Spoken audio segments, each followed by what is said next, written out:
Voilà, bonjour à tous. Que le Seigneur soit béni. Amen. Vraiment les bons moments qu'il nous accorde devant sa présence. Il y a de la joie dans la présence du Seigneur. Amen. Et nous sommes venus, oui, en priorité pour adorer celui qui nous a sauvés, celui qui nous a rachetés de notre vaine manière de vivre, qui nous a transférés dans son royaume céleste. Nous sommes passés du royaume de Satan à son royaume à lui. Nous sommes assis dans les lieux célestes avec lui, enrichis de ses dons merveilleux, les dons de la grâce. Il est là au milieu de nous, selon sa promesse. Quel privilège nous avons de louer un Seigneur qui est vivant. Il est digne, très digne de louange. Amen. Que Dieu soit béni. Voilà, frères et sœurs, j'aimerais partager avec vous ce matin la pensée que le Seigneur a mise sur mon cœur. Essayer de persévérer dans la vérité, dans la foi, dans la sainteté, afin d'être prêt à le rencontrer lorsqu'il paraîtra. Parce que c'est le but, c'est d'être avec lui pour toujours, pour l'éternité, dans la gloire, dans sa présence, où il n'y aura plus de deuil, plus de larmes, alléluia, plus d'anathème, où tout sera parfait, plus de maladie terminée, plus de souffrance. Quel privilège! Voilà pourquoi nous voulons combattre, nous voulons lutter pour être prêts ce jour-là, ne pas être trouvé confus lorsqu'il paraîtra. Alléluia! J'aimerais partager avec vous quelques passages, il y en a beaucoup ce matin. Essayez de ne pas être trop long. Et notamment les recommandations apostoliques de l'apôtre Paul dans Romains au chapitre 6 et au verset 20. L'apôtre nous dit, inspiré par le Saint-Esprit bien sûr, car lorsque vous étiez esclaves du péché, vous étiez libres à l'égard de la justice. Quels fruits portiez-vous alors? Des fruits dont vous rougissez aujourd'hui. Car la fin de ces choses, c'est la mort. Bien sûr, le salaire du péché, c'est la mort. Mais le don gratuit de Dieu, c'est la vie éternelle en Jésus-Christ. Alléluia. Maintenant, étant affranchi du péché et devenu esclave non plus du péché, mais de Dieu, de la justice, vous avez pour fruit la sainteté et pour fin la vie éternelle. Amen. Amen. Vous voyez que la grâce, c'est pas faire ce que je veux. La grâce, c'est un enseignement. Elle nous enseigne à renoncer à l'impiété et aux convoitises mondaines. C'est marqué dans Tite, au chapitre 2 et au verset 11. Elle a un fruit. Vous avez pour fruit la sanctification ou la sainteté. Et elle a une fin, cette grâce. C'est la vie éternelle. Et sans la sainteté, personne ne pourra le voir. Voilà pourquoi les saints apôtres ne se lassaient point de répéter les mêmes choses. Ça leur était salutaire. Aux contemporains des apôtres, ça leur était salutaire et ça l'est salutaire à nous aussi aujourd'hui. Il n'y a rien à rajouter. Qu'est-ce que je peux faire de plus que vous prêchez les choses qu'ont dit ces saints apôtres, ces hommes de Dieu, qui ont vu la gloire du Seigneur, qui ont touché le Seigneur. Au verset 17 du même chapitre, il nous est dit « Grâce soit rendue à Dieu, de ce qu'après avoir été esclave du péché, vous avez obéi de cœur. » C'est pas forcé, à la règle de doctrine dans laquelle vous avez été instruits. C'était beau parce que les Romains avaient écouté les règles de doctrine enseignées par l'apôtre Paul. Parce que celui qui enseigne des fausses doctrines est enflé d'orgueil. Et on n'a pas le droit de vous enseigner des fausses doctrines, de vous induire en erreur au sujet du salut éternel. Il y a des doctrines aujourd'hui qui disent qu'une fois qu'on est sauvé, nous sommes toujours sauvés. Et du moment que nous avons donné notre esprit au Seigneur, nous pouvons pécher dans la chair et faire ce qu'on veut dans notre chair, puisqu'elle n'héritera pas le ciel. Et ça, c'est absolument faux. Amen. Celui qui pratique le péché, il est du diable. Et nous ne pouvons pas prétendre au royaume céleste si nous ne marchons pas dans la sainteté et si nous n'obéissons pas de cœur à la règle de doctrine. Ce n'est pas un dogme, ce n'est pas des sacrements, c'est une relation, une communion avec notre Seigneur Jésus-Christ. Nous sommes sauvés dans l'union avec Jésus. C'est lui qui va nous présenter au Père. C'est au travers du sang de la croix que nous pouvons avoir accès déjà au pardon de nos péchés, à la présence de Dieu, déjà ici-bas, goûter aux arts de l'Esprit, goûter quand même au lieu saint, et encore plus pour plus tard. Sans Jésus, sans la fidélité à sa parole, à ses commandements, nous ne pourrons pas rentrer. Et pourtant Dieu est amour, il y a la grâce de Dieu, oui, mais il est aussi juste, il y a sa justice, il y a ses enseignements. Amen. Alors, il dira aussi à Timothée, un jeune prédicateur rempli du Saint-Esprit, qu'il avait confié l'église d'Éphèse, parce que justement, il y avait dans cette église des fausses doctrines et des faux docteurs, et les anciens ne venaient pas à bout. Vous savez que cette église d'Éphèse tournait avec un collège d'anciens. Il n'y avait pas forcément un ministère d'hommes avec eux.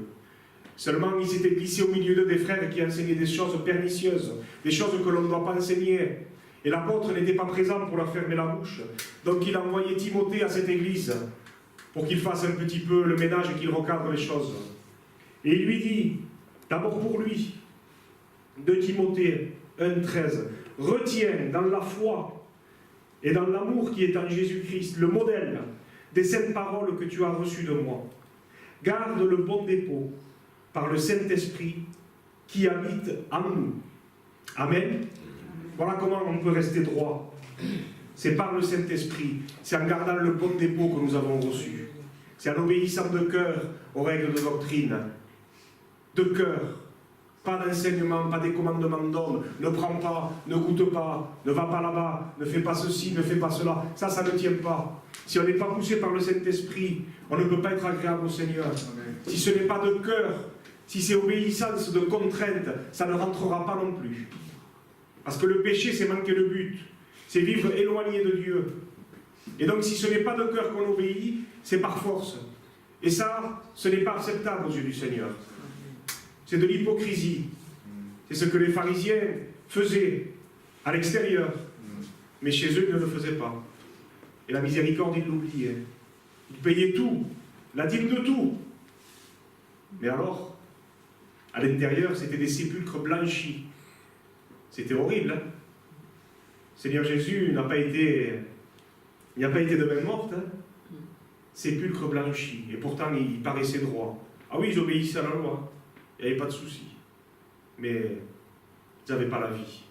Il n'y avait pas la vie de l'Esprit. Voilà pourquoi il dit garde le bon dépôt. Par le Saint-Esprit qui habite en nous. Nous avons été régénérés. Nous sommes le temple du Saint-Esprit. Et la Bible nous exhorte à être constamment remplis, renouvelés dans le Saint-Esprit, pour discerner quelle est la volonté de Dieu, ce qui est bon, ce qui est agréable, ce qui est parfait. Ne soyons pas inconsidérés, mais rachetez le temps, il dit. Les jours sont mauvais. Persévérons dans la foi. Alléluia. 2 Timothée 3,14.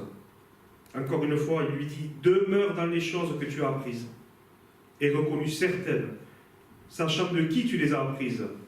Dès ton enfance, tu connais les saintes lettres qui peuvent te rendre sage à salut par la foi en Jésus-Christ. Il connaissait les Écritures. 1 Timothée 3,14. Je t'écris ces choses avec l'espérance d'aller bientôt vers toi, mais afin que tu saches que si je tarde, comment il faut se conduire dans la maison de Dieu, l'église du Dieu vivant, colonne et appui de la vérité. Vous voyez qu'il y a une conduite à avoir. Et l'église, ce n'est pas forcément le lieu, ce n'est pas uniquement dans le local qu'on doit avoir une conduite. Nous sommes l'église, nous sommes le corps du Christ au dehors. Ce n'est pas l'église bâtiment, c'est ce que nous sommes dans notre vie de tous les jours. Et il lui dit, si je tarde à venir, tu sauras comment il faut te conduire. Il y a 2000 ans que nous attendons le Seigneur. Et s'il tarde à venir, il y a une ligne de conduite à avoir. C'est la colonne et l'appui de soutien de la vérité. Nous sommes des colonnes. S'il n'y avait pas ces colonnes, ça ne tiendrait pas en nous. Nous sommes appelés à être ces colonnes solides. Solides. Des ouvriers qui n'ont point à rougir lorsqu'ils se présentent devant Dieu. Qui reflètent l'image de notre Seigneur Jésus-Christ quand il était sur cette terre.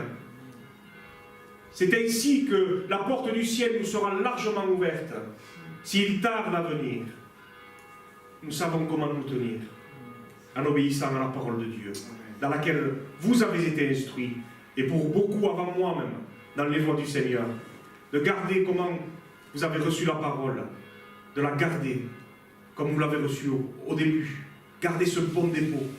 Alléluia. Amen. Jésus aussi nous donne certaines recommandations dans Matthieu 25, une parabole bien connue, au chapitre 1er. Il nous est dit, le royaume des cieux sera semblable à 10 vierges qui, ayant pris leur lampe, allèrent à la rencontre de l'époux. 5 d'entre elles étaient folles et 5 étaient sages ou prudentes. Les folles, en prenant leur lampe, ne prirent point d'huile avec elles, mais les sages prirent avec leur lampe de l'huile dans des vases. Comme l'époux tardait, toutes s'assoupirent et s'endormirent. Au milieu de la nuit, on cria « Voici l'époux, allez à sa rencontre !» Alors toutes ces vierges se réveillèrent et préparèrent leurs lampes.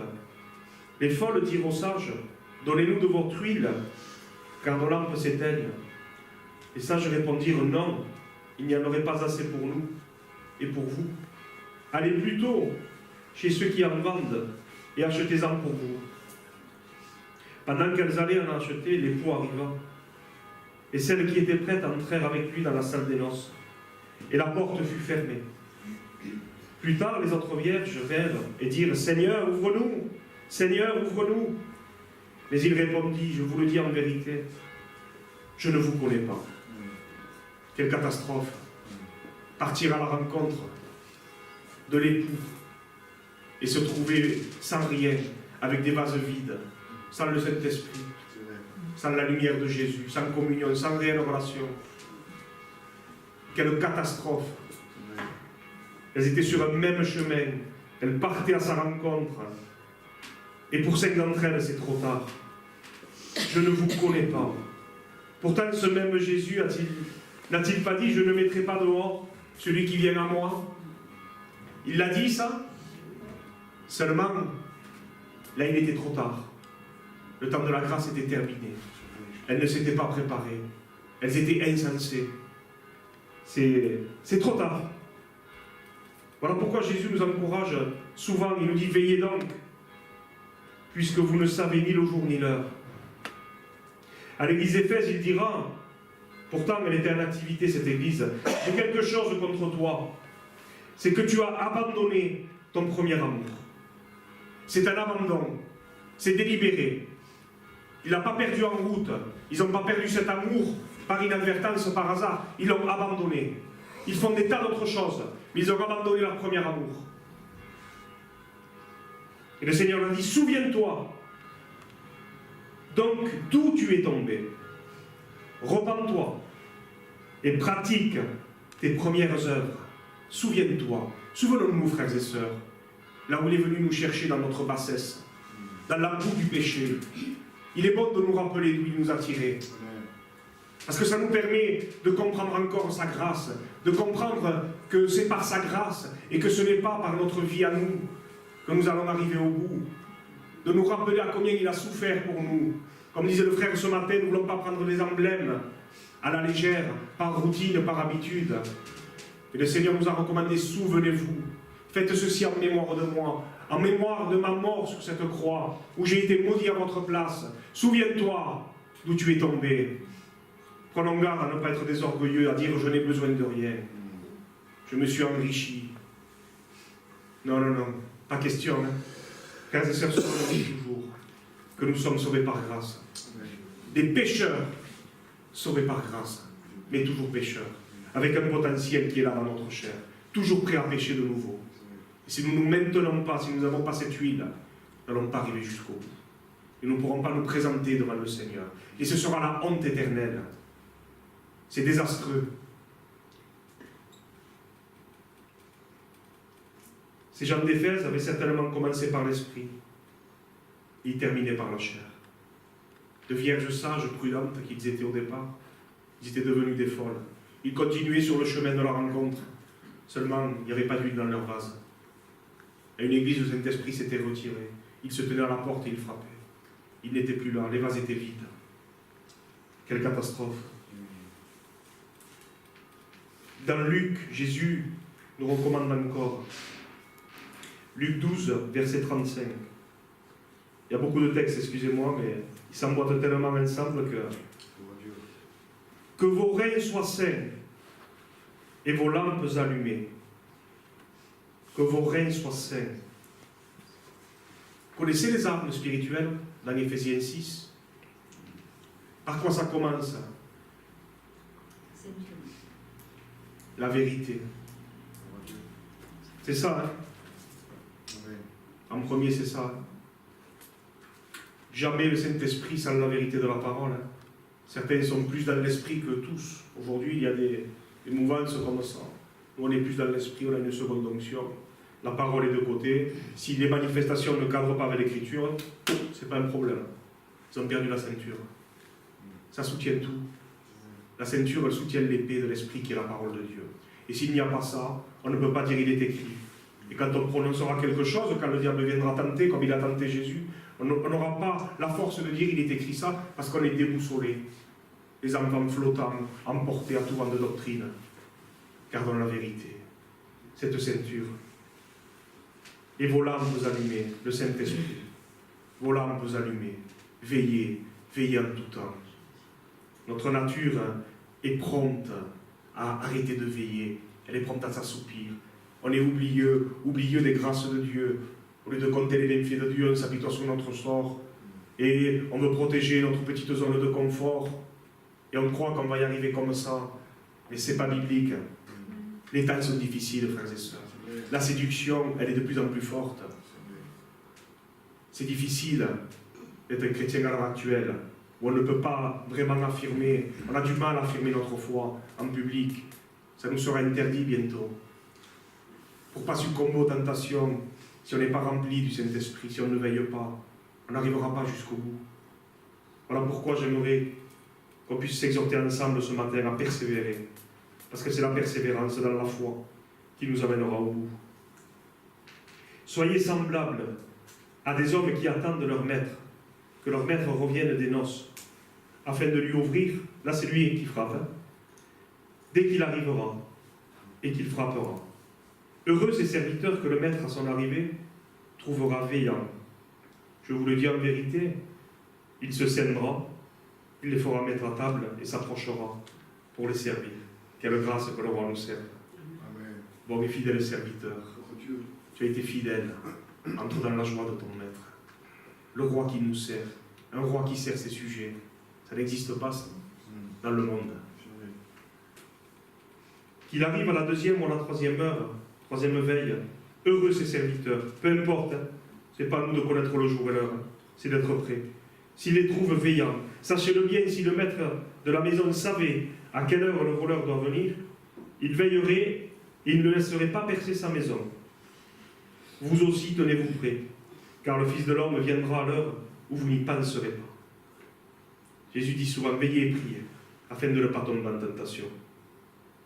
Vous savez, à la première Pâques, lorsqu'ils sont sortis d'Égypte, il y avait aussi des recommandations. Il fallait qu'ils aient les reins sains et qu'ils partent avec le bâton à la main. Ils avaient mis bien sûr le sang sur les linteaux, afin que l'ange de la mort ne vienne pas les anéantir, les exterminer. Et la première Pâques, elle s'est célébrée ainsi, avec les reins sains, le bâton à la main, prêt à partir. Votre Pierre dira, je vous exhorte, comme étrangers et voyageurs sur cette terre. On ne s'installe pas. Abraham a perdu 3 ans en s'installant avec son père à Charan.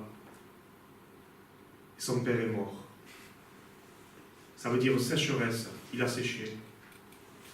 Il a épuisé ses réserves. On continue, on marche. On ne s'installe pas. Nous sommes étrangers et voyageurs. On vit dans ce monde, on peut user du monde, bien sûr. On ne s'enferme pas. Mais on ne s'attache pas aux choses du monde. Notre patrie, elle n'est pas ici, elle est céleste. Elle est dans le ciel. Amen. Si nous vivons, c'est pour ce jour glorieux. Quand je lis les Actes des Apôtres, ils annonçaient avec puissance la résurrection. C'est bien de prêcher la croix, mais c'est la résurrection. Il faut vivre cette vie de résurrection. Et ils ont été annoncer l'évangile par tout le monde. C'est ça que Dieu demande. Qu'on soit des témoins, prêts à partir, être prêts. À n'importe quel moment qu'il vienne, il nous faut être prêts. Il faut qu'il nous trouve veillants, remplis du Saint-Esprit.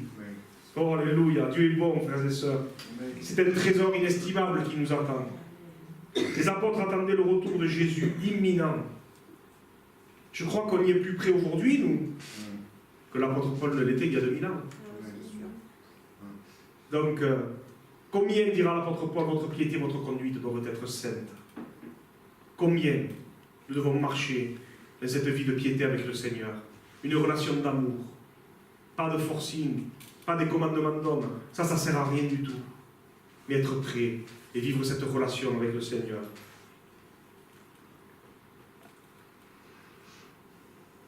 Dans le Cantique des Cantiques, chapitre 1er, et à partir du verset 2, on va voir à combien il est important de rester éveillé.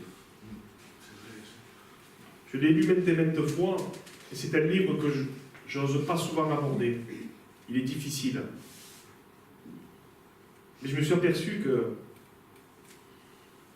cette Sunamite-là, elle était endormie. Elle dit, je m'étais endormie, mon cœur veillait. Et moi, je disais, bon, son cœur veillait quand même. Et je l'ai découvert sur un autre aspect. Je l'ai vu différemment. C'est la voix de mon bien-aimé qui frappe. Alors, elle est endormie, son cœur veille. Je dis, Seigneur, c'est bon, son cœur veille au moins. Mais bon, c'est bizarre, sa position, elle est délicate. Parce que si soudainement il y a un danger et qu'elle dort, elle ne peut pas partir subitement. C'est pas possible. Elle n'est pas prête. Et on va le voir plus tard. Ouvre-moi, ma sœur, mon ami, ma colombe, ma parfaite, car ma tête est couverte de rosée. Mes boucles sont pleines de gouttes de la nuit. C'est la rosée. Bientôt l'aurore est là. Le retour est bientôt là. Et il frappe. Et il lui dit, ouvre-moi, comme il a dit, quand le Fils de l'homme viendra frapper. J'ai ôté ma tunique. Comment la remettrai-je? Voilà sa réponse quand le bien-aimé frappe. J'ai lavé mes pieds. Comment les salirai-je? Il la dérange. C'est pas le moment là. Elle veut rester à moitié endormie. Je ne l'ai jamais lu de cette façon-là. Je pensais que comme son cœur veillait, c'était bon pour moi. C'était spirituel. Je pensais qu'elle s'était assoupie. Ça peut arriver de s'assoupir. Hein. Elle n'est pas parfait. Et quand je lisais mon cœur veillé, ah, ça va aller tranquille. Mais quand on regarde bien, elle ne veut pas lui ouvrir. Et pourtant, il est là. Il est à la porte. J'ai ôté ma tunique. Non, non, j'ai tant de choses à faire. Je suis bien là. C'est pas le moment. Et pourtant, ce bien-aimé était merveilleux. Elle le dira plus tard. Mon bien-aimé, il essaye à passer la main par la fenêtre. Mes entrailles se sont émues pour lui. Je me suis levé pour ouvrir à mon bien-aimé. Et de mes mains à dégoûter la myrrhe. De mes doigts, la myrrhe répandue sur la poignée du verrou. J'ai ouvert à mon bien-aimé. Mais mon bien-aimé s'en est allé. Il avait disparu. C'est trop tard. J'étais hors de moi quand il me parlait. Un état second, la somnolence. Ça vous rappelle rien, ça, la tiédeur? Parce que tu es tiède, puisque tu es trop froid ou bouillant, il dira à l'église aussi. Sinon, je te vomirai de ma bouche. C'est trop tard. Elle lui a ouvert, mais trop tard. J'étais hors de moi. Il est bon de rester dans le bon sens, rester éveillé, frères et sœurs. Si on est dans un état second où on est entre deux chaises, on ne sait pas où on est. Il vaut mieux être où dans le monde, parce que tu connais ta position, hein. Tu sais qu'il te faut revenir, tu es froid. Et si tu es bouillant, ben gloire au Seigneur. Et si tu es entre les deux, ta position est mauvaise, mon frère, ma soeur. Et si moi je suis entre les deux, ma position est mauvaise aussi. On a besoin de veiller et de ne pas dire non, Seigneur, attends encore. J'ai mes affaires à terminer, je veux voir mes enfants mariés, hein, je veux encore en profiter. C'est pas si mal cette vie ici quand même. C'est pas le paradis, mais bon, tu m'as béni, tu m'as comblé. J'ai eu un bon boulot, j'ai eu une bonne retraite, il y a la santé. Attends encore un peu. Puis, des fois, quelquefois, quand ça me passe par la tête, je peux témoigner aussi. Je peux parler de toi, Jésus. C'est pas le moment, il y a des âmes à sauver. Hein, mais... Après, ça peut être trop tard.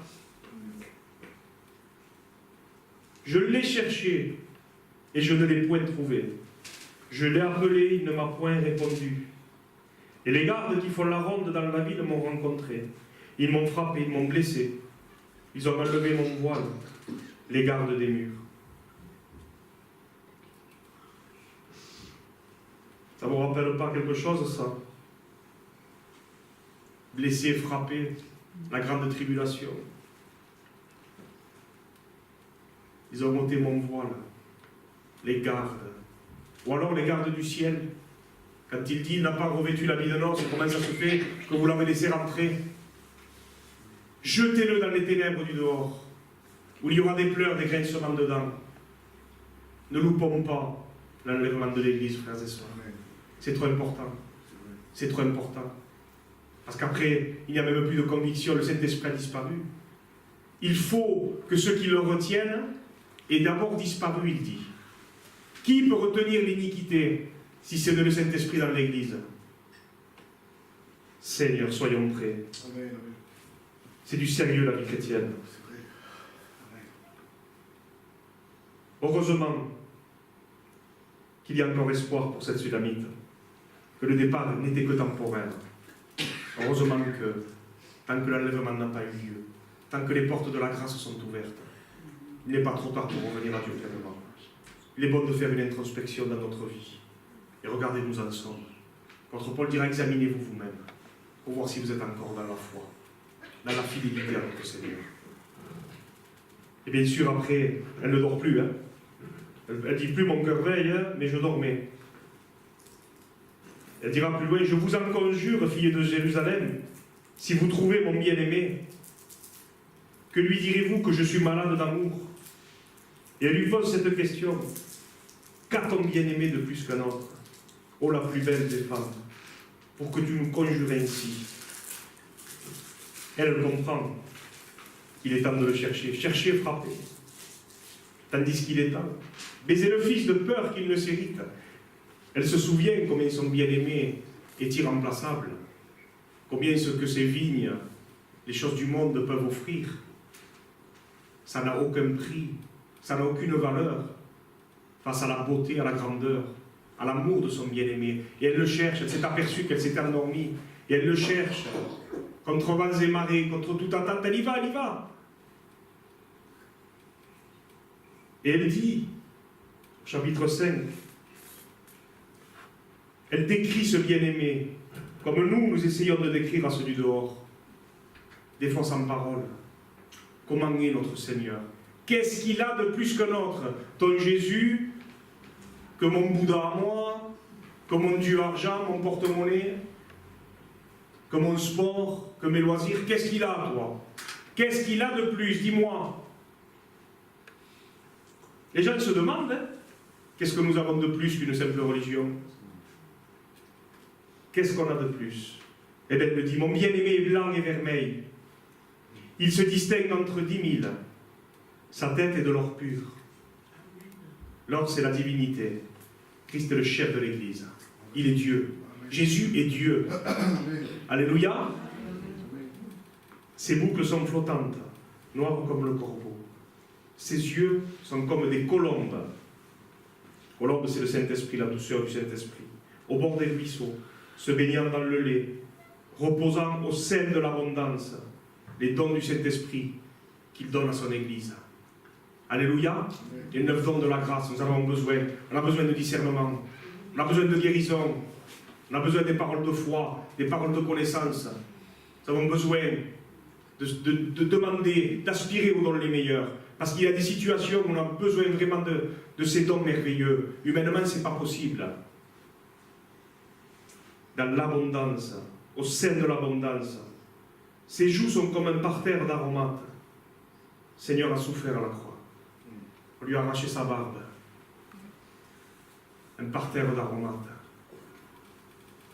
Ses mains sont des anneaux d'or garnis de chrysolites.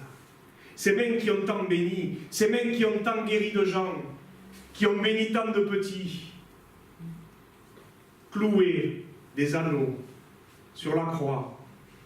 Voilà son bien-aimé. Voilà ce que nous proposons. C'est un Dieu qui est venu en chair se faire homme, prendre notre place à la croix, afin qu'on ne périsse pas éternellement, mais qu'on soit avec lui Un bien-aimé qui a versé son sang. Son corps est de l'ivoire poli, couvert de saphir. Ses jambes sont des colonnes de marbre blanc, posées sur des bases d'or. Seigneur donne des recommandations au sujet de la tente d'assignation à Moïse. Il lui dit les colonnes, les bases, le rideau de la porte du parvis, ses cordages, ses pieux, et tous les ustensiles pour le service du tabernacle, pour la tente d'assignation. Tu feras d'après le modèle que je te dis. Seigneur, et la porte, il a déchiré ce voile.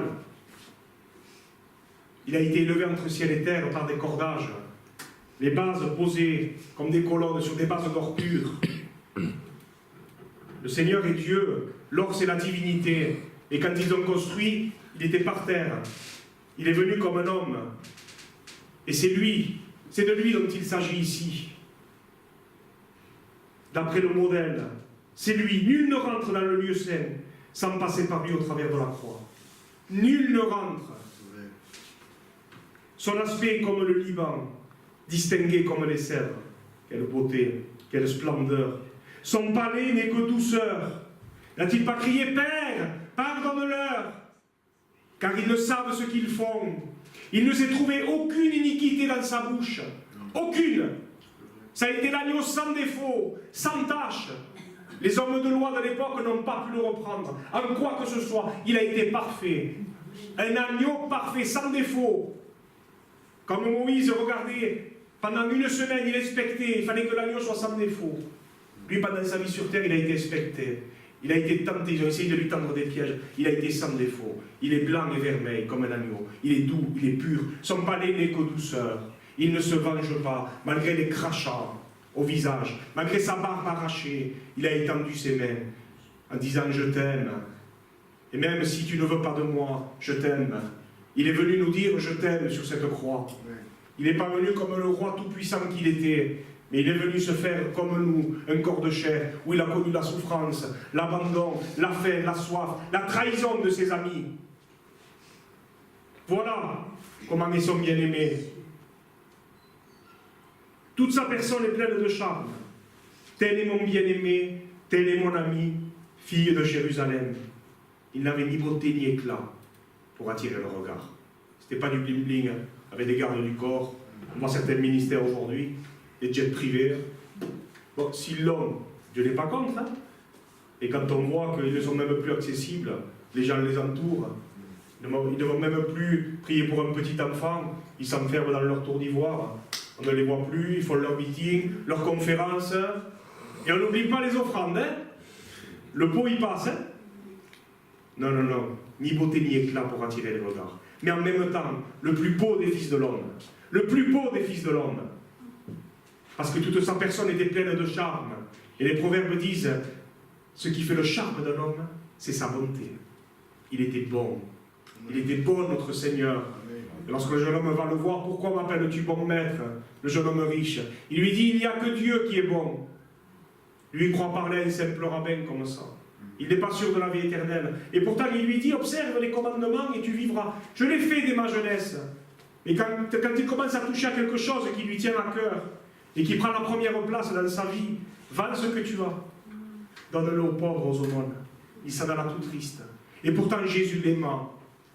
Il ne l'a pas condamné. Voilà pourquoi il ne faut pas suivre des commandements et des règles. Si on suit Jésus, c'est par amour. Et si on veut être son disciple, il faut qu'on se charge de notre croix. Il faut renoncer à nous-mêmes. C'est le prix à payer pour être un disciple. Au chapitre 3, et à partir du verset 2, on voit vraiment qu'elle fait tout son possible. Je me lèverai, je ferai le tour de la ville, j'irai dans les rues et sur les places, et je chercherai celui que mon cœur aime. La fiancée persévère, elle part à sa rencontre, comme une vierge sage cette fois-ci. À nouveau, l'apôtre Paul dira, je vous ai fiancé à un seul époux, comme une vierge pure. Et le but de son apostolat, il verra les fruits au jour du Seigneur, quand il nous présentera devant Dieu. Son but, c'était de présenter l'Église comme une vierge pure. Il vient rechercher une Église sans tache, ni ride, ni rien de semblable. Elle n'a pas vieilli. Elle n'a pas pris une ride, cette parole-là. Pas une seule. C'est la même. Et elle a autant d'efficacité et d'autorité aujourd'hui. Ce n'est pas une question de culture, l'évangile pénètre la culture. Et quand quelque chose dans les cultures contredit la parole de Dieu, on l'annule. C'est clair et net. L'évangile n'a pas à s'adapter à une culture. L'évangile pénètre au cœur de la culture même et transforme toutes les choses. Alléluia.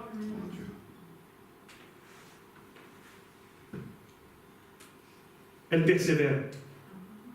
Sans la persévérance, on ratera l'enlèvement. C'est clair. L'Épître aux Hébreux nous dit, vous avez besoin de persévérance. Et dans les lettres de l'Apocalypse aux églises, c'est celui qui persévérera jusqu'à la fin qui sera sauvé. Voilà pourquoi je ne suis pas d'accord en disant une fois sauvé, toujours sauvé. Dieu seul sait si nous serons sauvés au dernier moment. Mais nous ne sommes pas omniscients, on ne sait pas tout à l'avance. Ça nous permettrait de vivre dans la légèreté, dans le péché. Si on connaissait le jour du Seigneur, on aurait le temps de se repentir et on ferait ce qu'on voudrait. Et ça, ce n'est pas le plan de Dieu, ça. Nous sommes sauvés en espérance, par la foi. Alléluia. Oui.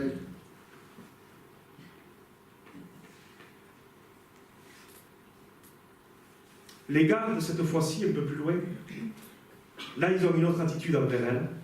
Les gardes qui font la ronde dans la ville m'ont rencontré. Avant, ils l'avaient frappé, ils l'avaient battu. Et elle leur pose une question. Avez-vous vu celui que mon cœur aime? Ils lui ont rien fait cette fois-ci. Elle était dans une autre attitude. On dirait que ce n'est pas la même personne. De folle qu'elle était, endormie, assoupie, elle est sage. Ils la reconnaissent pour la fiancée. Voilà pourquoi ils ne lui disent rien cette fois-ci. Elle a comme elle laissé passer, alors qu'elle n'avait pas le droit. Elle est prête. Ils m'ont rencontré. Avez-vous vu celui que mon cœur aime? Là, elle est intouchable. Elle a son habit de noces. Elle est scellée. Elle a de l'huile. Elle est scellée du Saint-Esprit. Nous avons été scellés. N'attristez pas le Saint-Esprit en le négligeant, en négligeant les dons. Si tu pratiquais la prophétie, eh bien exerce-la encore. Selon l'analogie de la foi, dit l'Écriture. Tu as eu des dons de libéralité continue. Persévère. N'enterre pas le talent que Dieu t'a donné. Tu n'as pas le droit. Relève-toi. Relève la tête, ta délivrance approche. Ne te lamente pas. Ne sois pas séduit. C'est trop important. Pars à sa rencontre. Cherche l'intimité. Entre dans ta chambre. Ferme ta porte. Le Seigneur te voit et il te le rendra. On ne perd jamais son temps de se renouveler, de se nourrir de la parole. Il faut que cette parole, dit l'apôtre, elle habite pleinement, qu'elle abonde, qu'elle habite richement dans vos cœurs. Comme Marie qui se repassait les paroles qu'elle avait entendues par l'ange. Pourtant, c'était une folie de croire ça. Je ne connais point d'homme et tu me dis que je vais devenir enceinte? C'est pas une folie, aux yeux du monde, de dire que le Seigneur va venir nous chercher et que nous vont rester? Repassons dans notre cœur ces saines paroles. Parce que nous allons vivre une joie ineffable, une joie que le monde ne connaît pas. C'est la moindre des choses d'être à la hâte et de vouloir rencontrer celui qui nous a sauvés.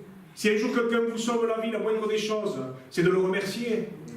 Et je crois que moi, même s'il habiterait, si j'aurais les moyens, aux États-Unis, mais je prendrais un vol et je voudrais rencontrer cette personne s'il m'avait sauvé de la mort. Christ nous a sauvés et ça lui a coûté cher. Il ne l'a pas fait par une parole simplement. Il est venu prendre notre place. Et notre désir, c'est de vivre pour lui. Ça devrait être de le louer. Oui, nous sommes nés pour le louer, le frère l'a dit ce matin. Que la louange habite nos cœurs. C'est la louange que Dieu veut. C'est un cœur reconnaissant. C'est que nous vivions comme lui. Le prière le disait ce matin. Que nous soyons un sacrifice vivant. Toujours sur l'autel, comme lui il a été sacrifié sur l'autel à la croix. Que notre vie soit sur l'autel. Toujours disponible pour le Seigneur. Elle a compris. Enfin, elle dit, je l'ai saisi, je ne l'ai point lâché, jusqu'à ce que je l'ai amené dans la chambre de ma mère, dans la chambre de celle qui m'a conçu. Vous voyez le statut de fiancée là? Elle devient épouse. C'est plus pareil, il y a une autre relation, il y a plus d'intimité. Et là, elle est prête là. Les gardes, ils ne l'ont pas empêchée. C'est fini. Elle est scellée. Celle-là, vous ne la touchez pas. elle est à moi, elle est pure, elle porte mon nom. Alléluia. Elle est prête. Soyons prêts, frères et sœurs, en attendant l'avènement de notre Seigneur. Même plus que l'attendre simplement. L'attendre comme sans souffrance. Seigneur, j'en ai marre, ce monde me pèse. C'est vrai, il y a des fardeaux. Non, non, non. Hâtez l'avènement du Seigneur, l'apôtre dit. Hâtez. Et hâter l'avènement du Seigneur, c'est aussi parler aux autres. Comme la Sulamite a parlé aux filles de Jérusalem. Elle les a quand même convaincus, parce qu'après on voit plus tard, si vous lisez, vous le lirez, ou le relirez chez vous, qu'elle les a convaincus. Elles sont parties avec elle à sa rencontre. Et ça, nous le voulons aussi. Nous voulons que les gens soient prêts quand l'époux viendra. On a une mission, frères et sœurs. Il faut que le monde puisse connaître que nous sommes dans la véritable. Que nous sommes la véritable épouse. L'Église qui honore son chef, au milieu de toutes les contrefaçons, au milieu des centaines de religions. Il faut que nous puissions nous affirmer. Il faut que les gens voient que nous sommes des disciples accomplis. Accomplis comme leur maître. Alléluia. Au chapitre 6, au verset 8 du Cantique des Cantiques aussi, la Bible nous dit qu'il y a 60 reines, 80 concubines et des jeunes filles sans nombre. Mais une seule est ma colombe, ma parfaite. Elle est l'unique de sa mère, la préférée de celle qui lui donna le jour. Les jeunes filles la voient et ils la disent heureuse. On est heureux malgré les circonstances, frères et sœurs. On ne se lamente pas. Ce n'est pas la peine de tourner en boucle nos jérémiades et nos soucis, ça ne sert à rien, ça ne changera pas la sauce. L'important, c'est que lui est en nous. Ce n'est pas les à côté, ce n'est pas ça qui compte. Nul ne peut nous ravir la paix et la joie que le Seigneur Jésus-Christ nous a donnée et que le monde ne connaît pas. Nul ne peut nous ravir cela. Les reines et les concubines aussi, elles la louent. Ça me rappelle rien, ça, dans les actes, que les croyants trouvaient grâce auprès de tout le peuple, auprès des Juifs. Après la Pentecôte, quand ils se réunissaient, qu'ils étaient assidus au temple, il est dit que le peuple, l'Église de Jérusalem, trouvait grâce aux yeux de tout le peuple. Là, ils la louent. Ils la louent. Ils la reconnaissent comme la véritable. Elle a réussi à convaincre les autres filles de Jérusalem pour l'aider à partir à sa rencontre. Et c'est la vocation de l'Église. C'est de donner envie aux gens du monde de rechercher le bien-aimé et de se préparer à la rencontre. C'est de leur expliquer que Jésus sauve, que Jésus guérit, leur expliquer que Dieu pardonne, qu'il donne une vie nouvelle, mais aussi leur dire qu'un jour il va venir et qu'il peut être trop tard s'ils ne sont pas prêts.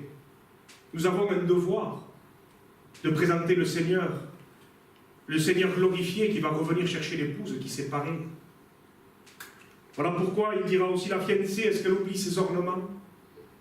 Nous ne pouvons pas oublier que Dieu nous a scellés, que nous sommes cette fiancée, bientôt cette épouse. Célébrer le repas, les noces de l'agneau, dans le ciel radieux, glorieux, avec les anges. Nous allons les voir, ces saints apôtres, ces frères qui nous ont devancés, ceux que nous avons perdus sur cette terre pour un temps, nous allons les retrouver, ça vaut le coup de persévérer. Mais n'oublions pas que nous devons annoncer cette vérité aux nations, pour qu'eux aussi à leur tour, comme dira le prophète Amos, prépare-toi à la rencontre de ton Dieu. Et au jour où nous en sommes, c'est même plus le temps de se préparer, il faut être prêt. Jude dit, sauvez-en, arrachez-les du feu. Contraignez-les, il dira, dans une parabole. Contraignez-les d'entrer, ceux qui sont derrière ceux qui manquent à l'appel. Le Seigneur a fait une promesse ce matin, il a parlé par son esprit. On ne prie pas en vain, on ne persévère pas en vain. Nos familles nous les promettent.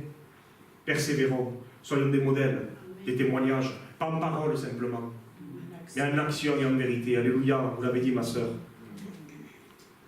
Voilà pourquoi il nous faut faire des disciples, c'est ça faire des disciples. Leur dire qu'ils doivent être prêts, et qu'ils ne peuvent pas marcher dans la légèreté, qu'ils doivent persévérer dans la foi continuellement, pour voir ce jour merveilleux. Dernier texte dans 2 Timothée, chapitre 2, verset 1er. Encore des recommandations. Elles sont salutaires. Il dit, toi, mon enfant, fortifie-toi. Dans les lois, non, hein, dans la grâce qui est en Jésus-Christ. et ce que tu as entendu de moi, en présence de beaucoup de témoins, confie-le à des hommes fidèles. C'est ça, faire un disciple. Qui soit capable aussi, après, de l'enseigner à d'autres. Vous voyez, disciple engendre un disciple. C'est comme ça. Un ministère, le Seigneur va lui faire voir quelqu'un qui a aussi l'appel au ministère, normalement. On n'a pas le monopole de tout. C'est vrai ou pas? Un disciple fait un disciple, un ministère lève un autre ministère. Une église engendre une autre église, qui deviendra autonome et qui engendrera aussi à son tour une autre église, afin qu'un maximum entende la vérité et surtout la voix. C'est notre vocation.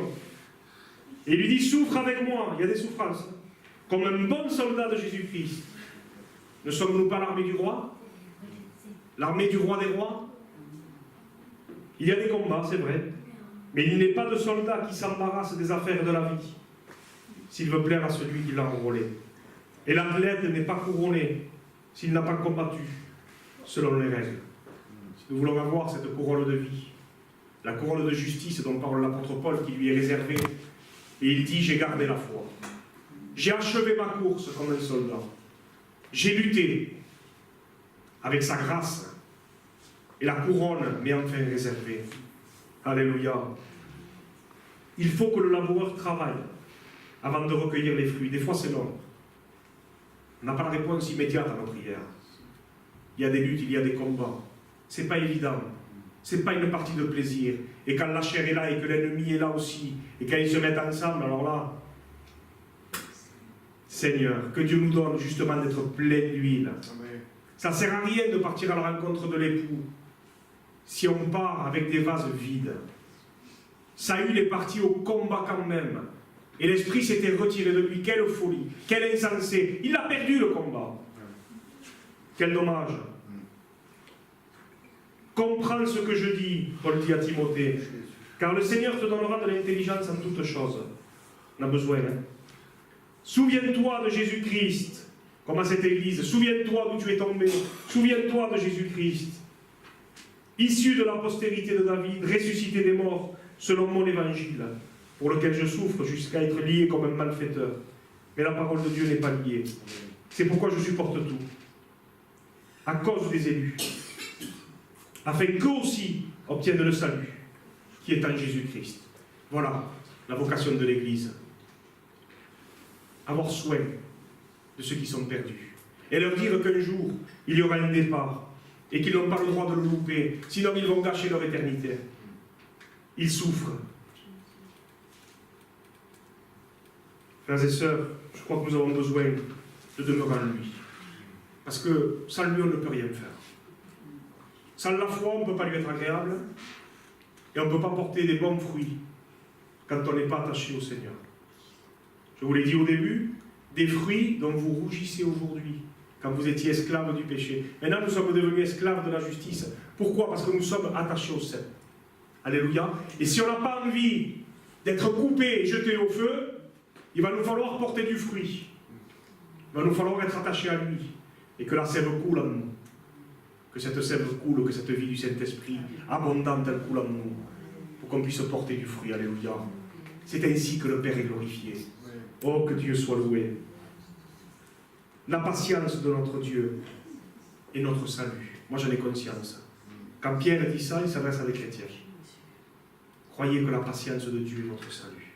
Heureusement que Dieu est patient avec nous. Heureusement qu'il n'est pas revenu plusieurs fois. Je vous l'avoue, je ne sais pas si j'étais toujours prêt. Mais il n'est pas trop tard. Réveillons-nous. Réveille-toi, même toi qui ne connais pas le Seigneur. Toi qui dors entre les morts. Et Christ éclairera. Il est la lumière du monde. Alléluia. Il est venu te sauver. Il n'est pas venu t'apporter une condamnation. Il n'est pas venu pour que tu te perdes. Il n'a pas donné sa vie pour rien. Il t'a gravé sur ses mains. Il dit, moi je t'ai gravé sur mes mains à la croix. Et même si ton père et ta mère t'abandonnent, moi je ne t'oublie jamais. Jamais. Et quoi que tu aies fait, qui que tu sois, le Seigneur t'aime. Et il veut te sauver.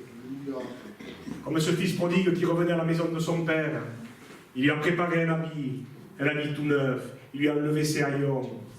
Il a donné des chaussures, il l'a scellé avec l'anneau, alléluia. Il y a préparé un festin. Vous êtes tous invités. Ne trouve pas d'excuses quand Jésus t'invite. J'ai une chambre à aller voir. J'ai des paires de bœufs à essayer. Non, c'est aujourd'hui l'instant béni. Tu ne sais pas de quoi demain va être fait. Moi, je ne sais pas si je peux respirer dans 10 minutes encore. Il sera trop tard. Je veux être prêt pour l'enlèvement. Le Seigneur veut que tu sois prêt. Il te veut avec lui dans sa gloire. Il ne veut pas que tu ailles dans cet endroit de tourment.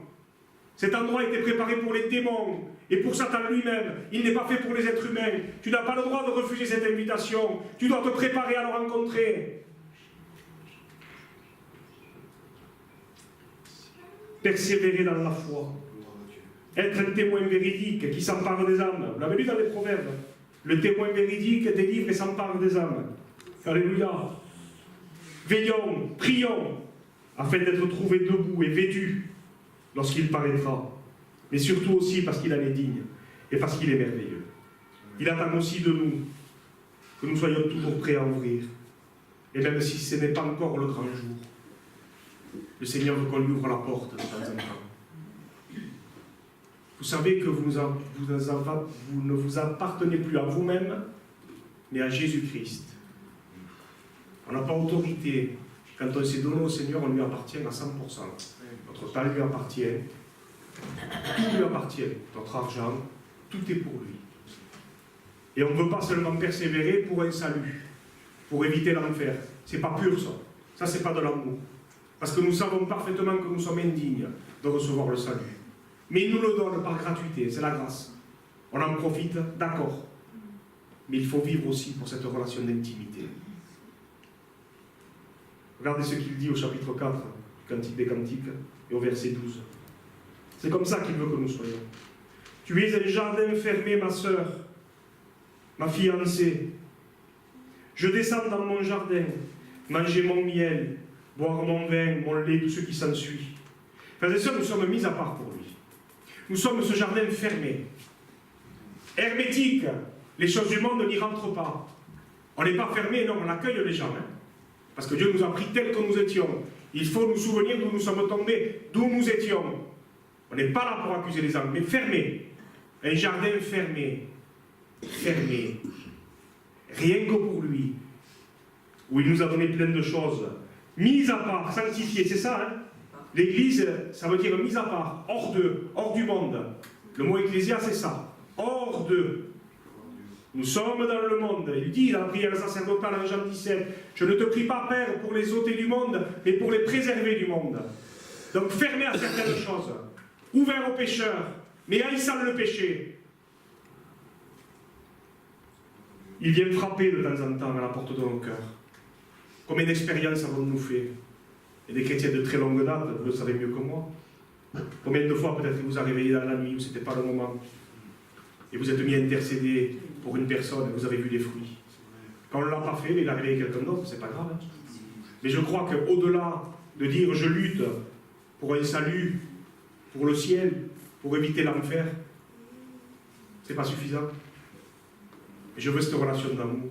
Je veux que mon jardin soit propre. Et pas comme le champ du paresseux, où il n'y avait plus de clôture, il n'y avait plus de haies, il n'y avait plus de tours. Il y avait toutes sortes d'animaux.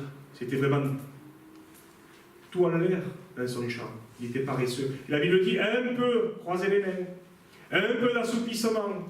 Et la disette te surprendra comme un rôdeur à l'arme.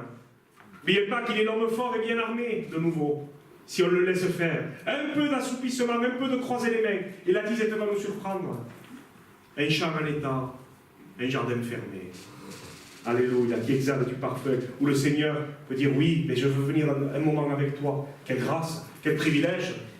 Ce n'est pas un président qui vous donne un rendez-vous de 10 minutes, en espérant d'avoir une voix pour l'élection. Ce n'est pas le maire d'un village, c'est le Seigneur lui-même qui veut ces moments d'intimité avec nous, qui veut profiter de son jardin parce qu'il est à lui.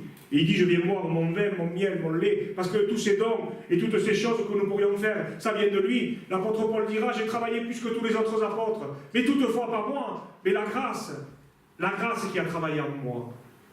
Et je crois qu'il est le patron de notre jardin et de nos vies. Et je crois qu'il peut venir quand il veut, il en a le droit. il en est digne. Et si on le suit aussi, c'est pour ça, c'est pour cette relation. Parce que le Seigneur est merveilleux, parce qu'il a tout donné, parce qu'il a tout accompli, parce qu'il veut le meilleur pour nos vies, parce qu'il est fidèle à chaque instant de nos vies. Il est fidèle, fidèle et véritable, notre Seigneur. Il est merveilleux, oui, il est blanc et merveille, mon bien-aimé. Il se distingue entre 10 000, nul n'est semblable à notre Seigneur. Il est pur, il est juste, il est vérité, il est notre justice, notre bouclier. Il est un secours qui ne défaille jamais, jamais. Il est ce rocher des siècles solide. Nous pouvons nous appuyer sur lui, nous pouvons nous cacher dans le rocher lorsque la tempête est là. Il est tout puissant. Tout puissant, alléluia. Et ce Dieu tout puissant a donné son Fils, a déchiré le ciel, a déchiré son cœur. Il nous l'a envoyé pour nous sauver, pour nous amener avec lui dans sa présence, nous simples mortels qui lui avons tourné le dos. Il est mort pour nos péchés, son sang a coulé. Il n'y avait que le sang d'un agneau pur qui pouvait nous sauver de nos péchés, qui pouvait nous réconcilier avec le Père. Le voile du temple s'est déchiré quand le Seigneur Jésus a crié « Tout est accompli !» Personne n'avait le droit, personne n'avait accès à la présence de Dieu. Les gens priaient en vain. On prierait en vain aujourd'hui, Dieu ne pourrait pas nous entendre. Dieu n'exauce point les pécheurs. Jamais il n'exauce les pécheurs. Mais le voile du temple déchiré, il a inauguré une route nouvelle où nous pouvons de nouveau avoir accès à la présence de Dieu. Parce qu'il a donné sa vie, parce qu'il a donné son sang. Ça vaut le coup de persévérer dans la foi, frères et sœurs. De persévérer dans la sanctification, en gardant la vérité, le bâton à la main. Jamais oublier la croix, pas d'esprit sans la croix, rempli du Saint-Esprit, marchant, toujours en avant, on ne s'arrête pas, on est en avant, l'Église l'avance, étrangers, voyageurs, méprisant ce qui est sur la terre, ce que le diable voulait nous porter sur un plateau, comme il a porté sur un plateau lors de la tentation. Je vais te donner tous les royaumes si tu te prosternes et tu m'adores. Au diable, ces royaumes, on s'en moque. Nous, notre royaume, c'est le ciel, c'est la cité céleste. Et nous voulons vivre que pour ce jour-là. Ce jour où nos yeux le verront, ce jour glorieux et merveilleux, où nous serons semblables à lui, où nous le verrons tel qu'il est. Persévérons, frères et sœurs. Et convainquons ceux du dehors, comme elle a réussi à convaincre ces filles de Jérusalem, de chercher son bien-aimé, pour qu'eux soient prêts, pour qu'eux puissent se préparer aussi, et qu'ils n'aillent pas dans cet endroit de tourment pour l'éternité. Que le Seigneur soit béni. Peut-être Philippe pourrait prier le Seigneur pour